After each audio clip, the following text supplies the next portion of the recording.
Society's main agents of change and progress. The power of youth is the common wealth for the entire world. Youth First with Dr. Amod Sachan.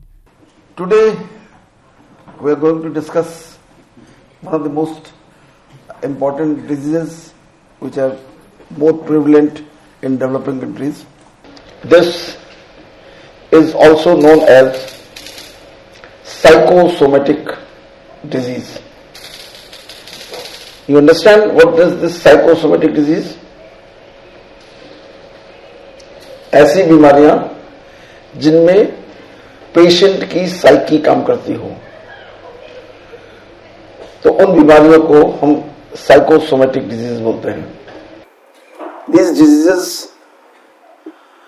are genetic as well. There is genetic predominance, but they are acquired also.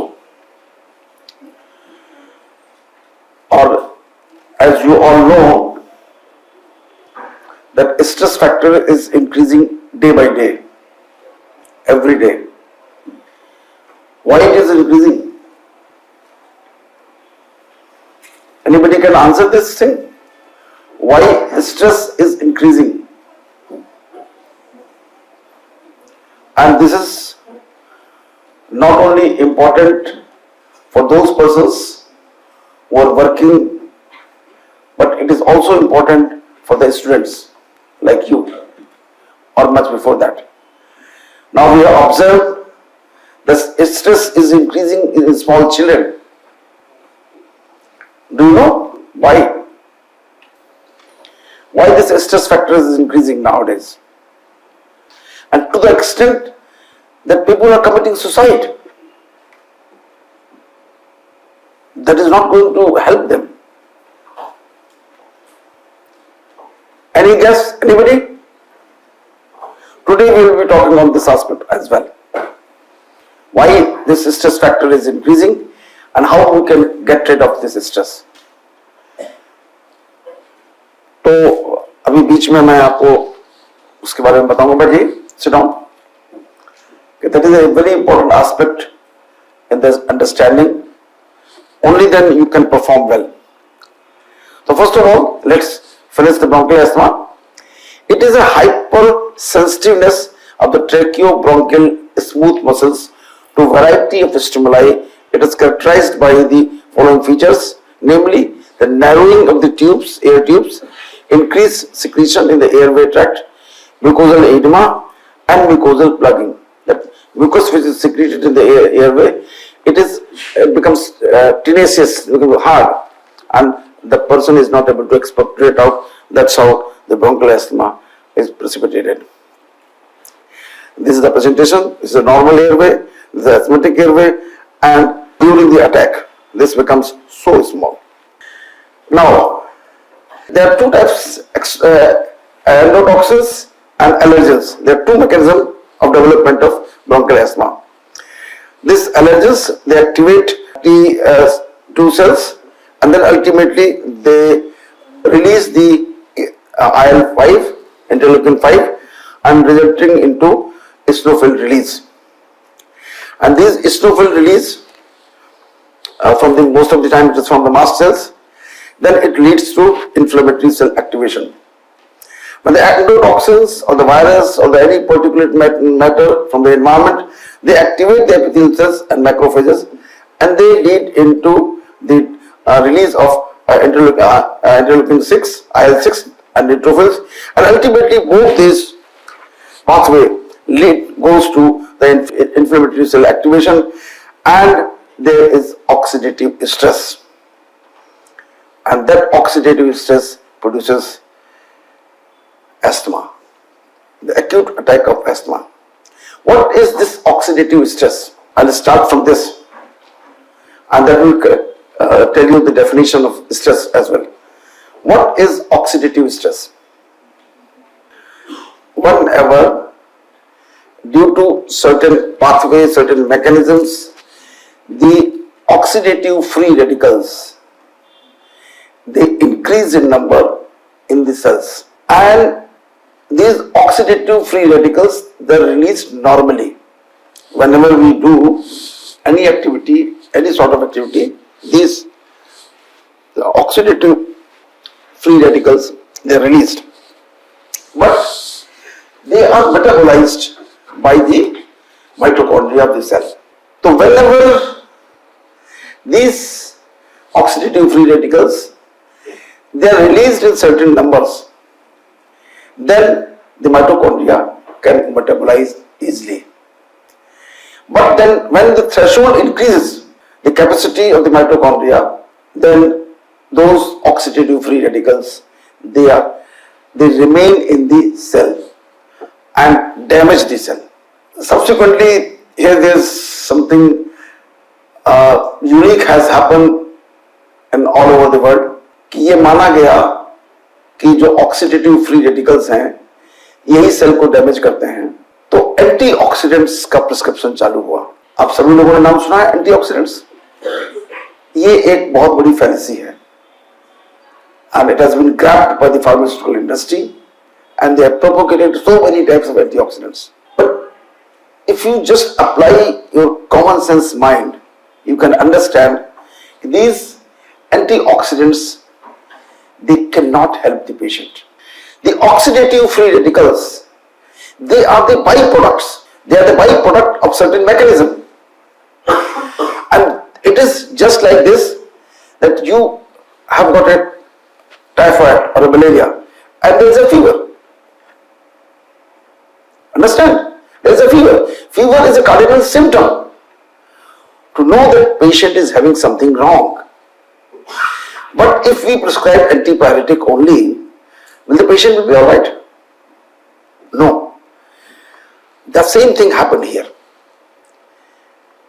हमने उस oxidative free radical को निकालने के लिए ये antioxidant therapy जो देना शुरू की, उससे कोई भला नहीं हुआ.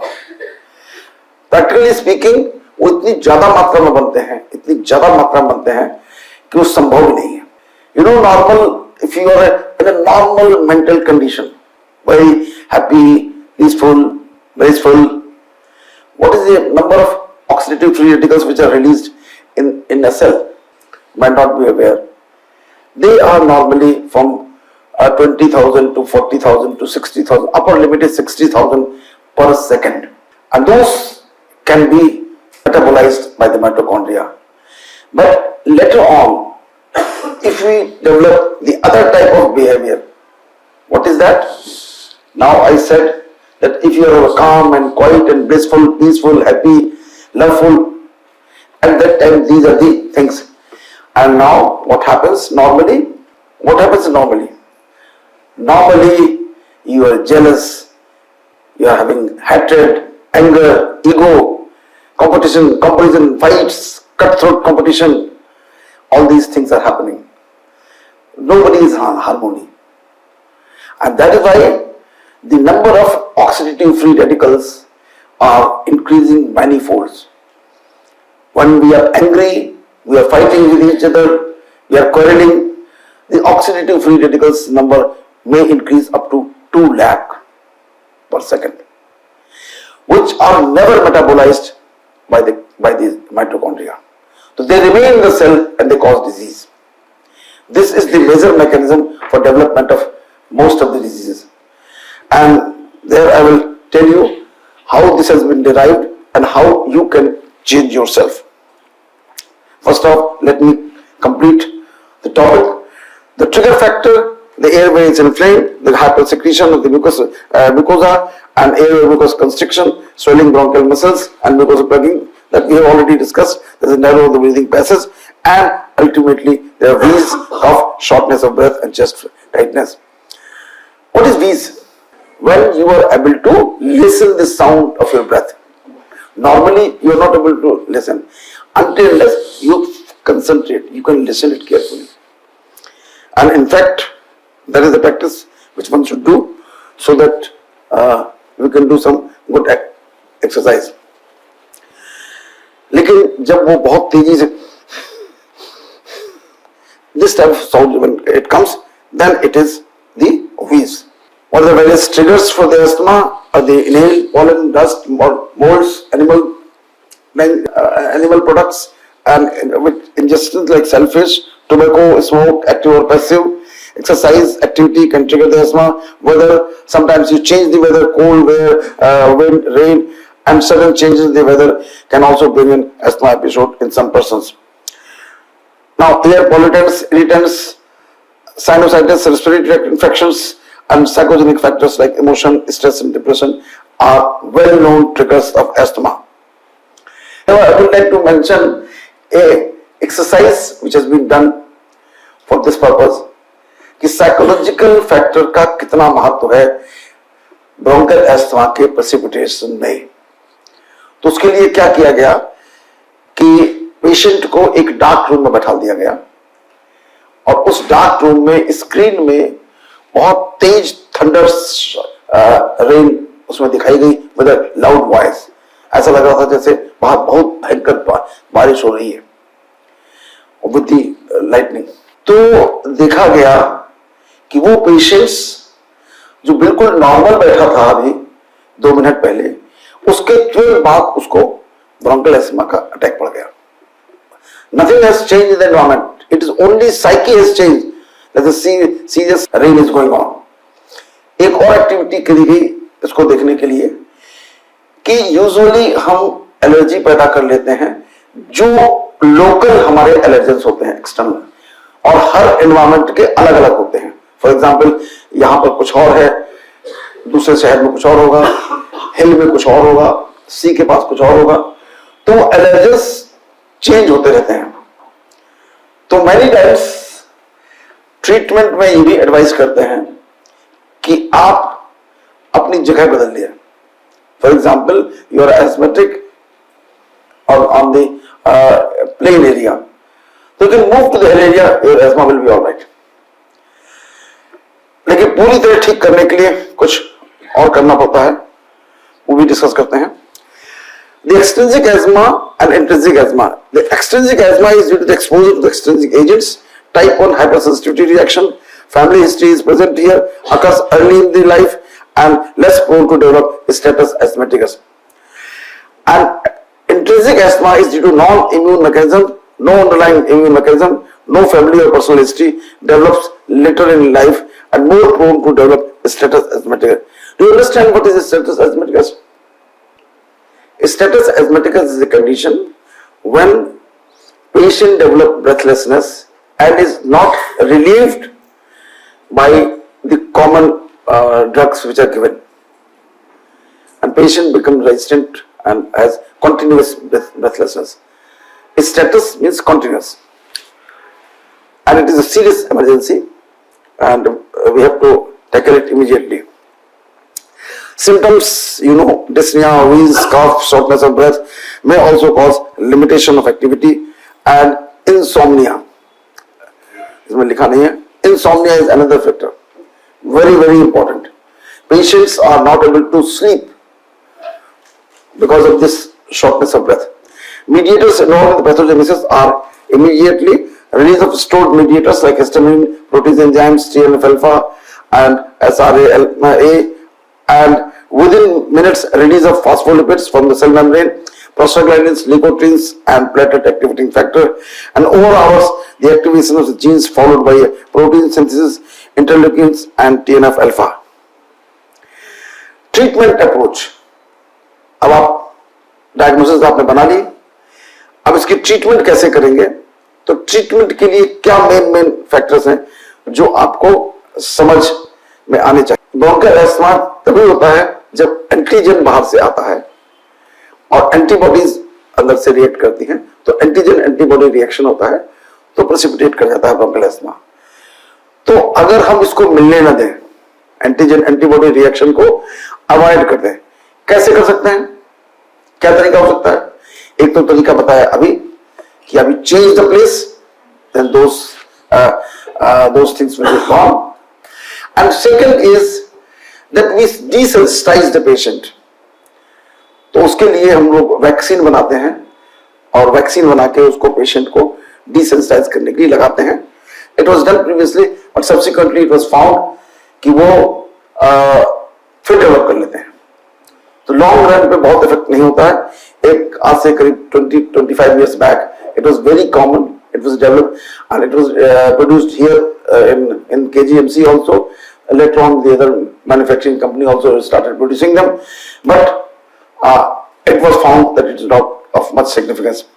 And neutralization of IgE by omalizumab, suppression of inflammation and bronchial hypersensitivity, जो वहां पर आपको इन्फ्लेमेशन हो गया है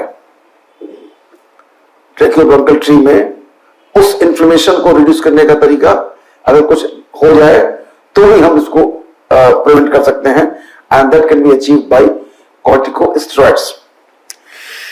antagonism of the release mediators, जो मीडिएटर रिलीज होते हैं जो प्रेसिपिटेट करते हैं, उनको अगर हम एंटागोनाइज कर दें, like leukotriene antagonist, platelet activating factor antagonist and antihistamines.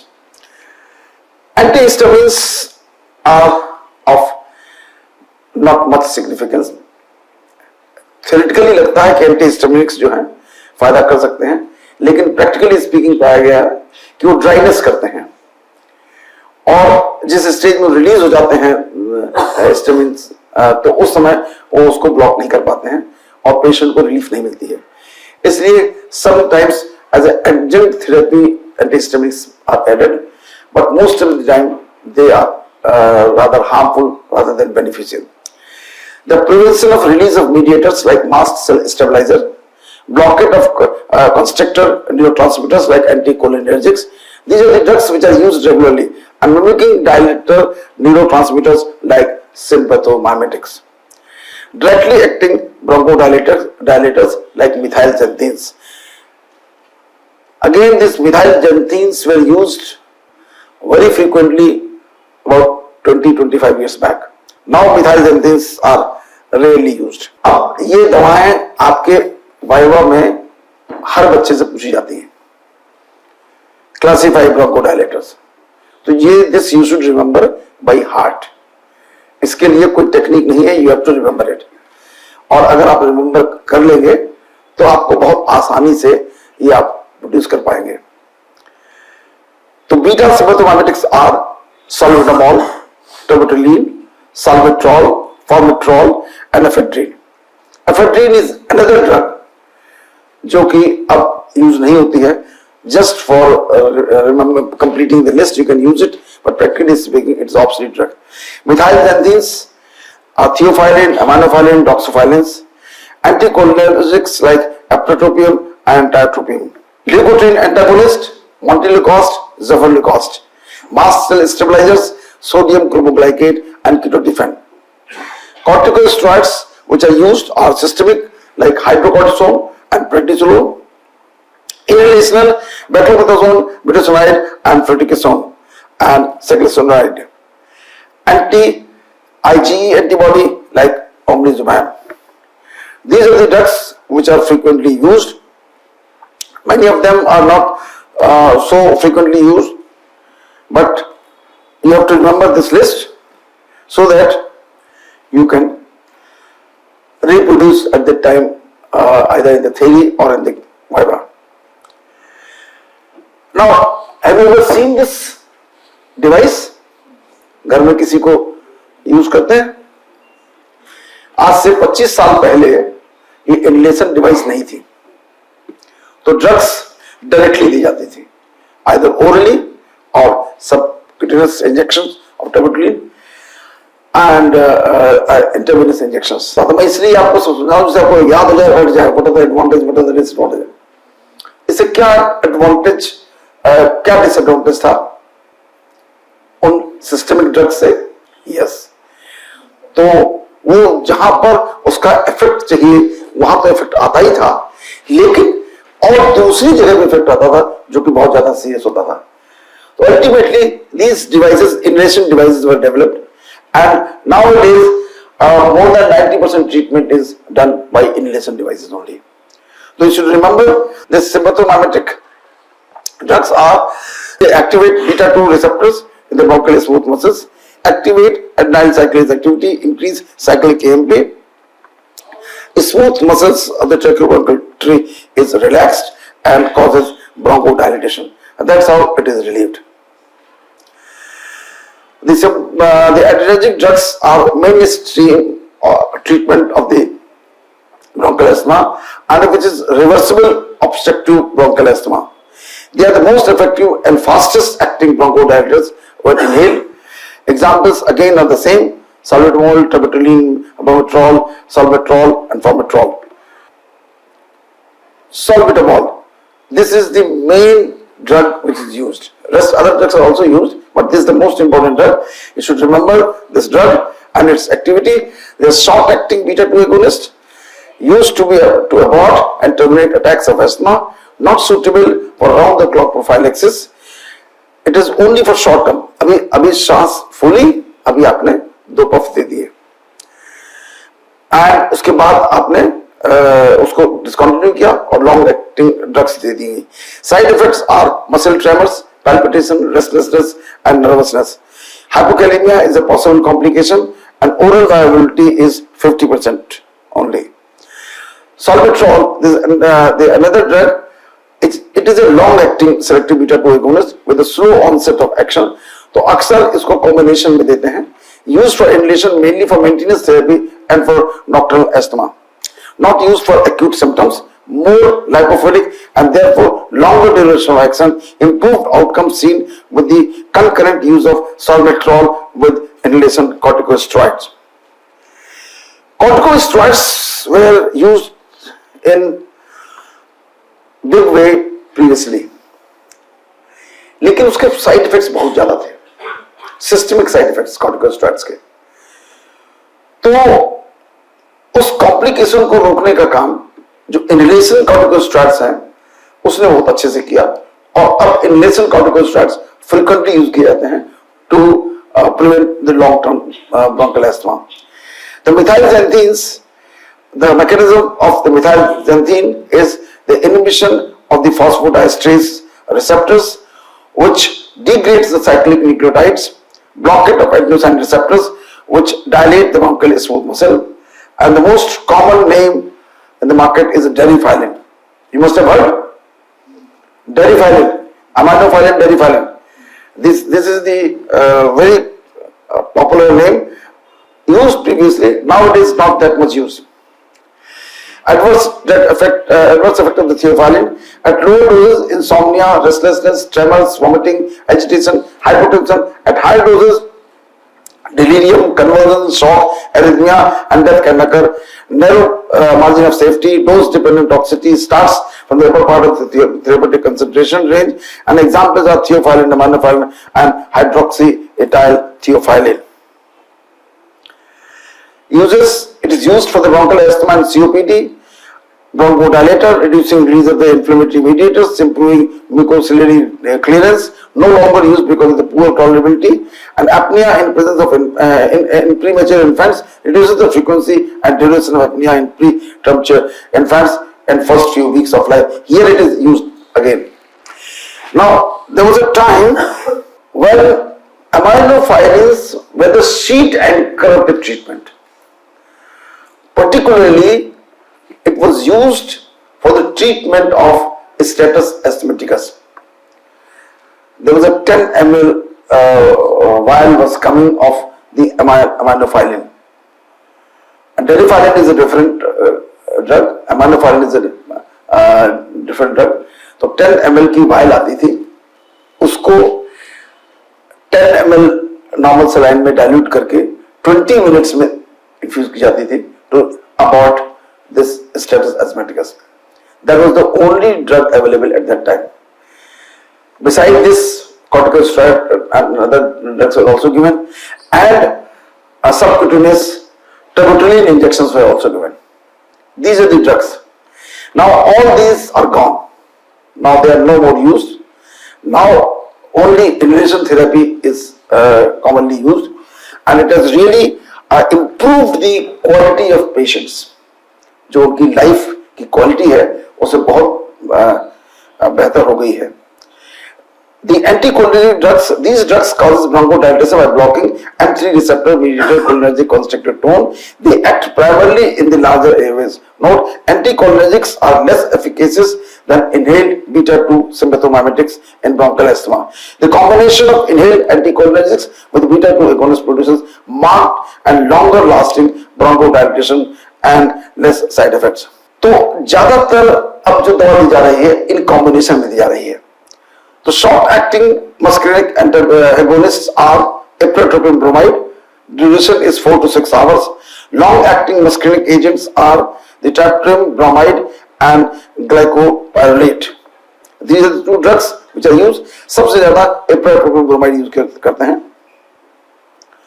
Leukotriene antagonist. They are the antagonists of the LTC4 and LTT4. They act by reducing the egress of the macrophages, eosinophils, and other inflammatory cells in the lungs. Example are montelukast and zefarlecost.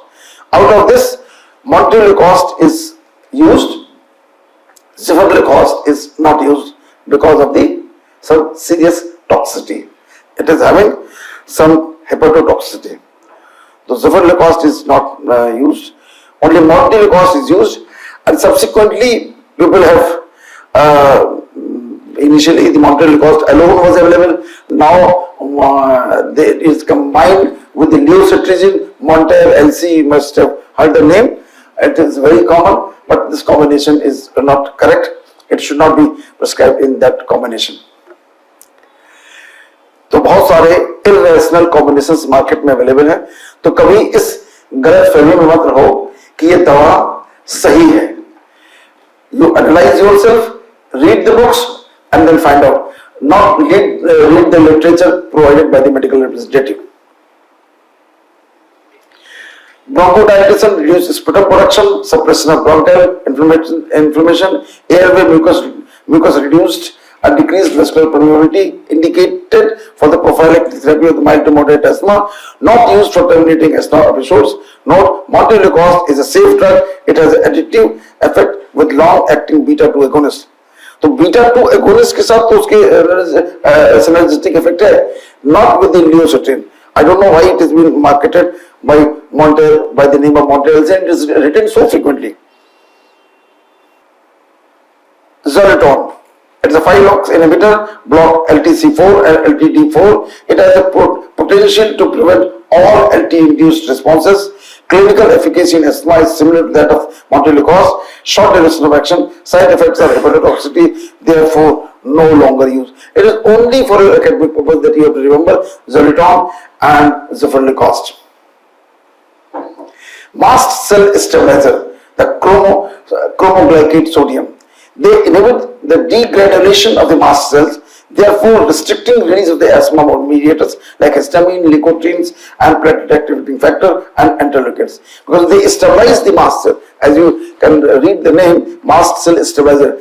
All these mediators are released from the mast cell. तो mast cell को ही वो stabilize कर देती है, तो release इसकी रुक जाती है. ये इसकी mechanism है. Chemotaxis of the inflammatory cell is inhibited. It is not a bronchodilator and does not antagonize constrictor action of the asthma. तो ये कभी भी asthma के attack में नहीं दी जा सकती है. उसका कोई रोल नहीं है. Once these mediators are released, the asthma has precipitated, then it is of no use. तो ये दी जाती है only for preventing asthma attack in future. Long-term prophylactic in mild to moderate asthma is seen, but they are not very good prophylactic also. It is used mainly, जहां इसका सबसे ज्यादा उपयोग हो रहा है, nasal decongestion. तो nasal decongestion में इसको काफी हम सोडियम क्रोमोग्लाइकेट यूज करते हैं, लेकिन ब्रोंकियल एस्मा के प्रोफाइलेक्सिस में आज की तारीख में सोडियम क्रोमोग्लाइकेट क्लिनिकली बहुत कम यूज होता है. उसके प्रिवेंशन के लिए ज्यादातर स्टेरॉइड इनहेलर्स यूज होते हैं. Corticosteroids, they are not bronchodilators. They benefit by reducing the bronchial hyperactivity, mucosal edema, and suppression of antigen antibody inflammatory response. Afford complete and sustained symptomatic relief than bronchodilators and chromoglycates. Increase airway smooth muscles, responsiveness to the beta-2 agonist drug. Systemic steroid therapy. Systemic steroid therapy जो पहले बहुत use होती थी, अब बहुत कम use होती है. there are only two conditions where it is used. One is a severe chronic asthma. It is not controlled by bronchodilators and inhaled corticosteroids. Treatment starts with the prednisolone 20 to 60 milligram per day. It is basically 1 milligram per kg body weight. जितने kilo का मरीज है उतने milligram दी जाती है. And attempt dose reduction after 1 to 2 weeks. After finally try to shift the patient to inhaled steroids. करते क्या है कि एक बड़ी यूनिक सी लोगों के अंदर कंसेप्ट है कि सांस फूलती रहेगी, दवा नहीं लेंगे, दवा कहेंगे कि दवा खाने से वो साइड इफेक्ट हो जाएगा या हम दवा के आदी हो जाएंगे. तो बहुत सारे लोग दवा खाने से कतराते हैं, लेकिन जो दवा नहीं खाते हैं और खाली उसको टॉलरेट करते रहते हैं ब्रोंकियल अस्थमा को, तो उस सूरत में उनके बहुत सारे इसके कॉम्प्लिकेशन है, जो emphysema and other things which appears later on. तो इसलिए कभी भी आदमी को, पेशेंट को ये कन्विंस करना चाहिए कि नहीं, उसको ये दवा जितनी आवश्यकता है, जितनी टाइट्रेट करके जो उसको आवश्यकता हो उतनी दी जाए. कॉर्टिकोस्टेरॉइड जब हम इस तरीके से देते हैं, you should remember that we do short tapering doses, fast tapering dose देते हैं. 60 मिलीग्राम दिया, 60 मिलीग्राम को देकर के फास्ट टैपर करते करते करते उसको एक हफ्ते के अंदर अबॉर्ट कर दिया, पूरा डोज खत्म कर दिया, और उससे उसका एक्यूट अटैक रुक गया. और उसके बाद उसको इनहेलेशन कॉर्टिकोस्टेरॉइड से उसको कन्वर्ट कर दिया बीटा एगोनिस्ट इनहेलर से. तो इससे पेशेंट बहुत जल्दी रिलीफ हो जाते हैं. एंड शॉर्ट टैपरिंग में जो कॉर्टिकोस्टेरॉइड के साइड इफेक्ट्स हैं, लॉन्ग टर्म साइड इफेक्ट्स, वो नहीं आते हैं.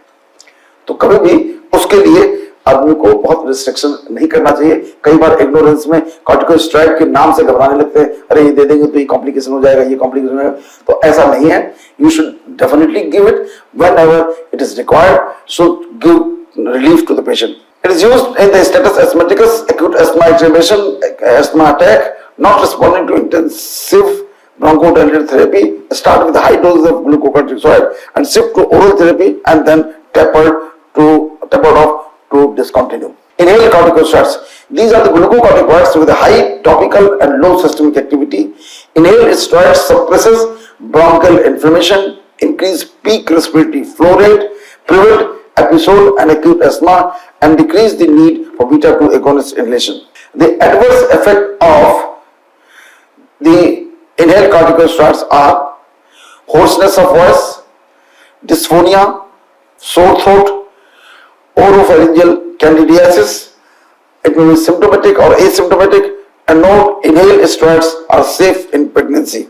This is very important, क्योंकि प्रेगनेंसी में जब सेकेंड ट्राइमेस्टर और थर्ड ट्राइमेस्टर में जब एब्डोमिनल ग्रोथ बहुत ज्यादा होती है, तो it presses the diaphragm and precipitates asthma in those ladies who are prone to have a bronchial asthma. So in that situation we have to treat it, otherwise patient में problem होगी, baby में problem होगी. इसलिए वहां पर inhaled corticosteroids they are a very good choice. To prevent the side effects, use a spacer and gargles after each use. Washes away with the drug deposited in the oral pharyngeal mucosa and treat with typical antifungal drugs. आपने देखा होगा कि जब हम inhalation देते हैं, inhaler देते हैं, तो इनहेलर देने में कुछ ड्रग आपकी ओरल कैविटी में रह जाती है, ओरल फेरिंग्स में रह जाती है, कुछ इनहेल होती है. तो जो रह जाती है उससे क्या होगा? थ्रोट इरिटेशन होगा. अगर कोई दवा, अगर कॉर्टिकोस्टेरॉइड नहीं तो कैंडिडियासिस नहीं होगा, और बीटा स्टिमुलेंट हैं और दूसरी ड्रग हैं, तो वहां पर आपको इरिटेशन होगा. तो sometimes they precipitate the attack जब वहां थ्रोट में इरिटेशन हुआ. लेकिन जब कॉर्टिकोस्टेरॉइड होते हैं तो वहां पर फंगल इन्फेक्शन का डेवलपमेंट का चांस रहता है. तो इसके लिए दो तरीका किया गया. एक तो ये किया गया, whenever you do this inhalation, take inhaler, you always gargle. उसको कुल्ला करने के लिए कहिए कि इनहेल करने के बाद गुनगुने पानी से कुल्ला करें, ठंडे पानी से या कोल्ड वाटर से नहीं.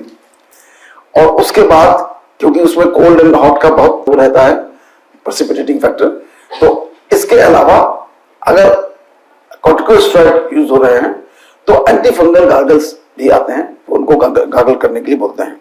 These are the budesonides and bedaquinosone propionate. Both these they are used frequently in the daily practice. These are the various commercial products available. Saccharosonide, anti-IG antibody, omalizumab. ये कभी कभी शॉर्ट नोट में आता है omalizumab, तो इसको अच्छे से समझ लीजिए, बहुत सिंपल सा है, लेकिन इतना टेढ़ा मेढ़ा नाम लगता है तो लगता है पता नहीं क्या कॉम्प्लिकेटेड चीज है। तो it is a humanised monoclonal antibody against the IgE administered subcutaneous route and neutralize the free IgE in circulation, and the drug is very expensive, so normally it is not given. It is used as reserved for the resistant asthma patients with a positive skin test or raised IgE level. Now there are two things which you have to understand. Meter dose inhaler on the left side. इसमें usually 200 metre dose होते हैं। इसमें सबसे important खास बात यह है that you have to synchronize, you have to train your patient how to take it. तो जब आप उसको बताते हैं तो भी उसको ऑप्टिमम एफिकेसी आती है। अक्सर ये बात मिस कर जाते हैं बहुत सारे फिजिशियंस और पेशेंट को सिखाते नहीं है, सिर्फ लिख देते हैं, तो वो कभी भी रिस्पॉन्स सही नहीं आता है। और क्या करना होता है इसमें? करना ये होता है कि आपको ये इनहेलर लिया, आपने लिप्स के बीच में दबाया, पहले उसको शेक कर लिया, दबाया, और उसके बाद पहले आप एक्सपायर उसको पूरी की पूरी एक्सपिरेशन कर लीजिए, force expiration. When you are going to take the breath, at that time you just push once. See it again.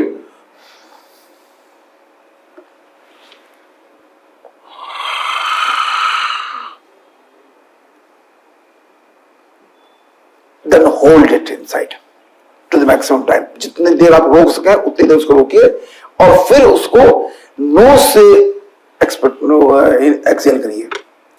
फिर देखिए once again, आपने शेक कर लिया और उसके बाद एक्सहेल किया। The exhalation should be forceful.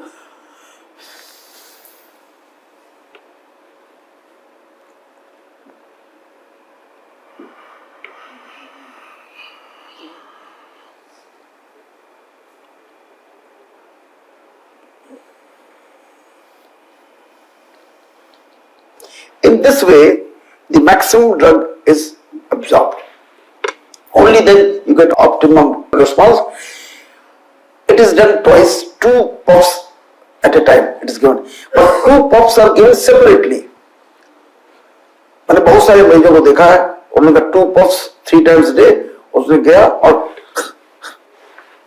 finished, no response. और फिर डॉक्टर को समझ गया कि साहब ये तो कोई फायदा नहीं हुआ। तो you have to train the patient how to take it. इसके लिए फिर एक बहुत से मरीज ये नहीं कर पाते हैं, खासतौर से बच्चे या खासतौर से एल्डरली पर्सन्स या इलिटरेट लोग, नहीं समझ में आता, उनको गांव के लोग आ जाते हैं, उनको समझ में नहीं आता है, तो उसके लिए फिर एक डिवाइस डिजाइन की गई, उसका नाम है spacer, which you can see on the right side. And this meter dose inhaler is connected at one end on this distal end, and the front is kept in the mouth, is used as a mouthpiece. तो आपने उसको puff किया, inhale किया, जितना आपने inhale किया उतना inhale किया, बाकी इसी स्पेसर के अंदर रह गया। फिर आपने दोबारा इनहेल किया, पफ नहीं दिया, the amount which is left there inside the spacer, that is there, and you have inhaled again. Till the time you are getting the drug, you 3, 4 times, 5 times you inhale it. Then most of the drug is utilized and you get an optimum response. तो उन मरीजों के लिए जिन patients में वो अच्छे से नहीं उसको सिंक्रोनाइज कर सकते हैं, खासतौर से बच्चे, इलिटरेट पर्सन्स, एल्डरली पर्सन्स, उनके लिए इसका उपयोग करते हैं। This I have explained you. There is nebulizer. What is nebulizer? ये भी अभी 20 साल के इजाद है, 20 साल पहले अवेलेबल नहीं थे। Till that time these were not available. So that was a very difficult time to treat these patients. तो नेबुलाइजर क्या है कि इसमें और इनहेलर में बेसिक डिफरेंस ये है कि वहां पर पेशेंट एक्टिवली इन्वॉल्व होता है to take deep breath and inhale the drug. Here it is passively involved. Here the drug is going with pressure to the patient's mouth, and drug is going frequently. More amount of drug is going. Lot of drug is wasted also. But those patients who cannot inhale, जो स्टेरस एस्मेटिकस में है या बहुत shortness उनकी बहुत है, तो उन पेशेंट्स में इसको यूज करते हैं। ये दो तरीके के आते हैं कॉमनली, एक मैकेनिकल आते हैं, एक अल्ट्रासाउंड के आते हैं। तो उसमें फाइन पार्टिकल्स प्रोड्यूस होते हैं अल्ट्रासोनिक वाले में। और now days this OPD procedure, it is IPD में तो यूज होते हैं, बट नाउ डेज ओपीडी में फ्रिक्वेंटली यूज होते हैं।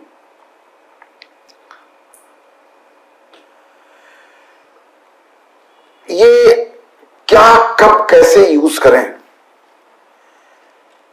ये बात आपको देखने वाली है कि माइल्ड में हम क्या यूज करें, मॉडरेट में क्या यूज करें, नीचे लिखा हुआ है, आप अच्छे तरह से पढ़ लेंगे।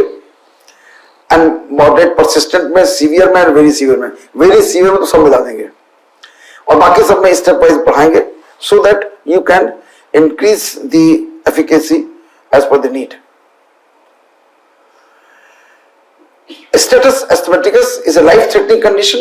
Upper respiratory tract infection is most common precipitant. Patient not responding to inhaled corticosteroids or beta-2 agonists, then it is treated as status asthmaticus. The treatment, as I have already discussed with you, hydrocortisone, hemisuccinate, 100 mg IV stat followed by 200 mg 4 to 8 hourly infusion.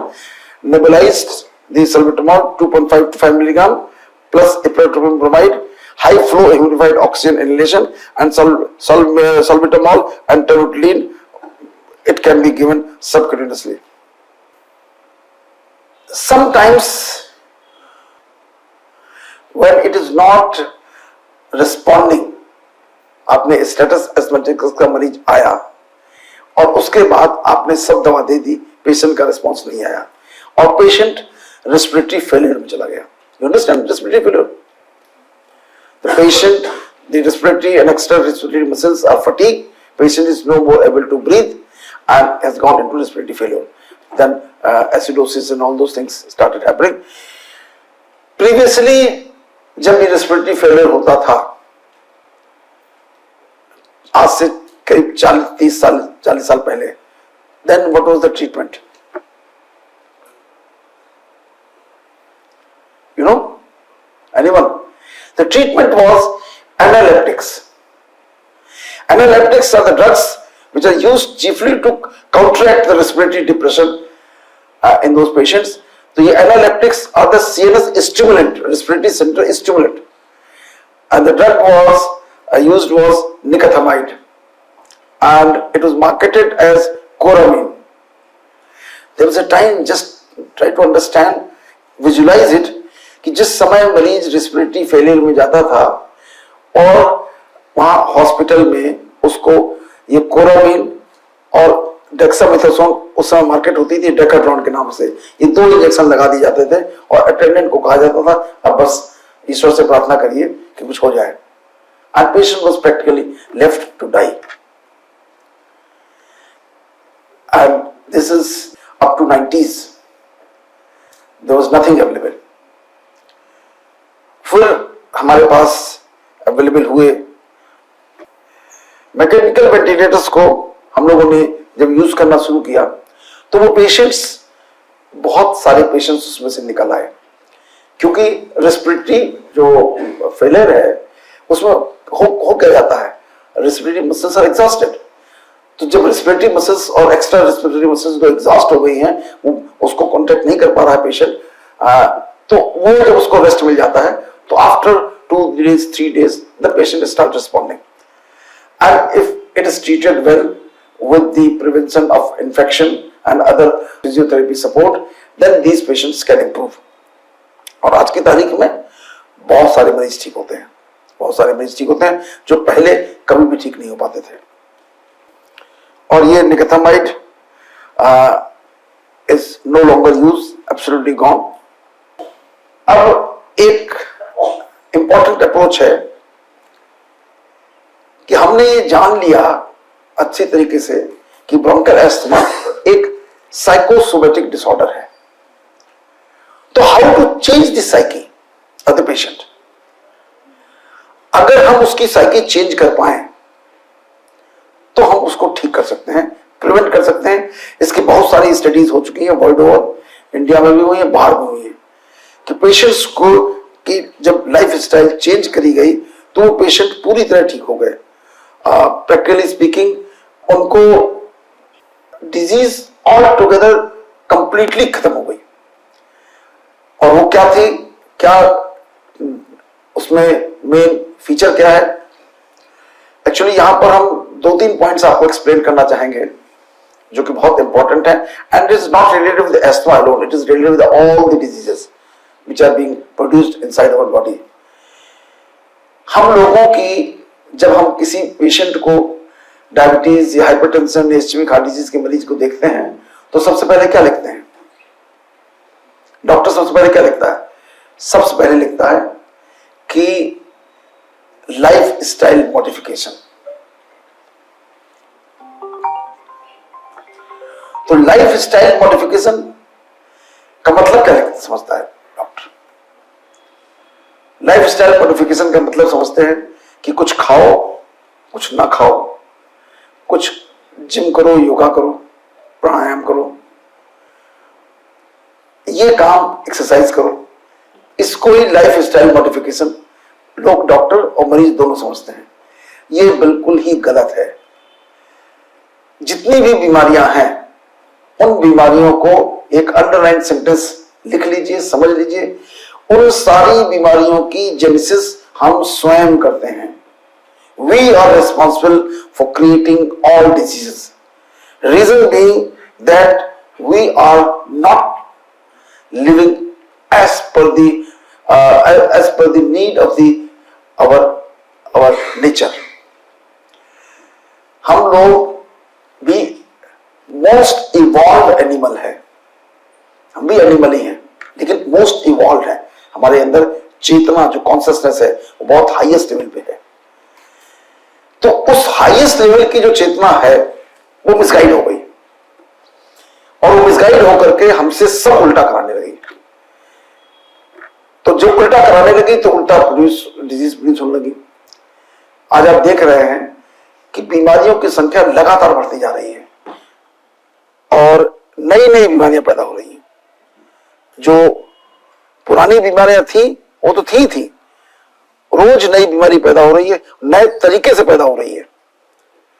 तो उसको रोकने के लिए हमको अपनी life style में modification करना होगा। और लाइफ स्टाइल मॉडिफिकेशन में जो सबसे मेन एस्पेक्ट है जो समझने वाला, कि हमको इस नेचर के अनुसार जीना है। नेचर क्या कहता है? नेचर कहता है कि हमको अर्ली मॉर्निंग 4 बजे उठना है, और उसके बाद हमको अपने आप को उस समय जो क्लियर वॉइस होती है, जो एनवायरनमेंट बिल्कुल क्लीन होता है, अपने आप को मेडिटेट करना है। और मेडिटेट करके अपने जो हमारे थॉट्स हैं उनको ठीक करना है। तो अगर वो हम उसको ठीक कर ले जाते हैं तो फिर निश्चित रूप से बहुत सारी बीमारी हम ठीक कर लेते हैं। रात में हमको हर हालत में 10 बजे तक सो जाना है। आप रहते उतनी देर ही है, नहीं आप करो, आप रहते उतनी ही देर है। ऐसा नहीं है कि आप कोई ज्यादा देर सोते हैं, गलत टाइम पे सोते हैं। तो गलत टाइम पे जब सोते हैं आप और गलत टाइम पे जगते हैं, सोते 6 घंटे हैं, लेकिन जब सोना चाहिए, जब जगना चाहिए, वो टाइम गलत है। उसका क्या कारण है? हमारे सबके अंदर ब्रेन में, हाइपोथैलेमस में एक क्लॉक लगी है, उसका नाम है बायोलॉजिकल क्लॉक, और हम उस क्लॉक से रेगुलेट होते हैं। उस क्लॉक को तो हम समझते हैं बस किताब में भले कभी किसी ने पढ़ लिया हो, उसको अपनी लाइफ में तो इंप्लीमेंट कोई करता ही नहीं है। बहुत सारी बीमारियों की जड़ है वो, जब हम उसके अगेंस्ट करते हैं। कभी आप देखते होंगे, कभी आप विदेश जाएं और विदेश से लौटें तो एक जेट लैग होता है। जेट लैग किस लिए होता है? जेट लैग इसलिए होता है कि उस समय वहां पर दिन का समय कुछ और है, यहां का दिन का समय कुछ और है, तो हमारा वो बायोलॉजिकल क्लॉक सेट नहीं होती है। फिर जब 3-4 दिन बीत जाते हैं तो सेट हो जाती है, तो कंफर्टेबल हो जाते हैं। तो जब जब हम उसके अगेंस्ट रहते हैं तो बीमारियां पैदा होती हैं। उसके मैकेनिज्म फिर किसी और दिन बताएंगे कैसे पैदा होती है। और दूसरी चीज जो सबसे गड़बड़ है कि हमारा जो थॉट प्रोसेस है, जैसा मैंने बताया, वो बिल्कुल नेगेटिव है। Jealousy, hatred, anger, ego, fight, ego, every time this is there. What it causes? It causes sympathetic overdrive. Sympathetic nervous system is stimulated. Neurotransmitters which are excitatory in nature, they are released, and hormones, they are upside down. तो ये पूरे दिन तो हम जागृत अवस्था में यही करते रहते हैं पूरे दिन, और जब हम सोते हैं तो भी यही करते हैं। कैसे करते हैं वो? हम जब सुबह के टाइम जब सो रहे होते हैं 4 बजे के बाद, उस टाइम हमारे को बीटा वेव की स्लीप पैटर्न होता है, बीटा वेव, और उसमें उसकी कैरेक्टरिस्टिक है नाइटमेयर्स, डरावने सपने। डरावने सपने सुबह ही आते हैं, एग्जाम छूट गया, एक्सीडेंट हो गया, कोई और किसी की डेथ हो गई, इस तरीके की सूचनाएं आपके पास आई, आप चौंक के बैठ जाते हैं। जब बैठ जाते हैं तो देखते हैं ऐसा कुछ नहीं है, लेकिन ये सारा का सारा काम जो आप दिन में कर रहे होते हैं वही काम सोते समय भी करता है, और वैसे ही आप सिंपैथेटिक ओवरड्राइव रहते हैं। Sympathetic nervous system is for emergency, it is not for normal purpose. तो जब इमरजेंसी का सिस्टम है, उसको हम 24 घंटे रहेंगे तो हम एग्जॉस्टेड होंगे, और हम कभी भी अपने आप को शांत नहीं रख पाएंगे, और हमारी जो न्यूरल फायरिंग होती है बहुत फास्ट होती है, बहुत ज्यादा फास्ट होती है। You can't imagine how many thoughts you take in one day. 1 minute के अंदर आप 25 से 40 थॉट लेते हैं, ऑटोमेटिकली आते हैं, एक के बाद एक के बाद एक, एक के बाद एक। एक दिन में करीब 70,000 थॉट्स लेते हैं। ये इमेजिन क्या कंडीशन हमारे माइंड की होती होगी। इतनी जबरदस्त फायरिंग होती है, इतनी जबरदस्त फायरिंग होती है कि आप अनस्टेबल हो जाते हैं, और उसी वजह से आपको कुछ याद नहीं रहता है, उसी वजह से पढ़ाई में मन नहीं लगता, उसी वजह से हमारी परफॉर्मेंस अच्छी नहीं आती है। तो इसलिए हमको ये एक्टिविटी करनी ही करनी है। इतनी बेसिक चेंज कर लें और फिर थोड़ी बहुत जॉगिंग एक्सरसाइज कर लें, it is good enough to keep yourself fit and healthy, physically as well as mentally both. तो इसके आगे फिर हम और डिस्कस करेंगे, कुछ आपको तरीके बताएंगे how to study and get good marks, how to be a good performer, how to get success। उस रहस्य से आपको खाली फार्माकोलॉजी में नहीं, बाकी सब सब्जेक्ट में मदद मिलेगी। Okay, thank you.